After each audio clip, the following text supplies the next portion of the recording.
बीड जिल्ह्याच्या आष्टी तालुक्यात वादळी वाऱ्यासह पाऊस पडला। बीड जिल्ह्यामध्ये गेल्या 2 दिवसापासून प्रचंड ढगाळ वातावरण निर्माण झाले। आष्टी शहरासह परिसरामध्ये 4:30 ते 5 वाजण्याच्या सुमारास आज पाऊस पडलाय। त्यामुळे आष्टी परिसरातल्या आष्टी, मंगरुळ, खानापूर, रोटी, इमनगाव या परिसरामध्ये पाऊस झाल्याचं शेतकऱ्यांनी सांगितले। सकाळपासून ढगाळ वातावरण होतं, उकाडा जाणवत होता, त्यामुळे या भागातले नागरिक चांगलेच हैराण झाले होते। या पावसामुळे शेतकऱ्यांना नागरिकांना थोडाफार दिलासा मिळाल्याचं दिसून आलं। आपण बघू शकतो की रस्त्यावर अशा पद्धतीने पाऊस पडत होता। आष्टी शहरासह संपूर्ण परिसरामध्ये हा पाऊस पडलाय। सकाळपासूनच मोठ्या प्रमाणात ढगाळ वातावरण आणि उकाडा वाढल्यामुळे या भागातल्या नागरिकांना पावसामुळे दिलासा मिळाल्याचं वास्तव दृश्य पाहावयास मिळालं।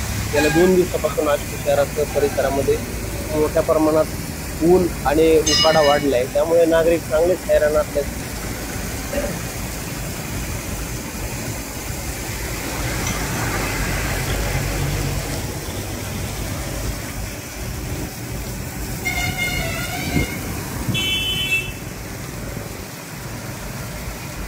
तो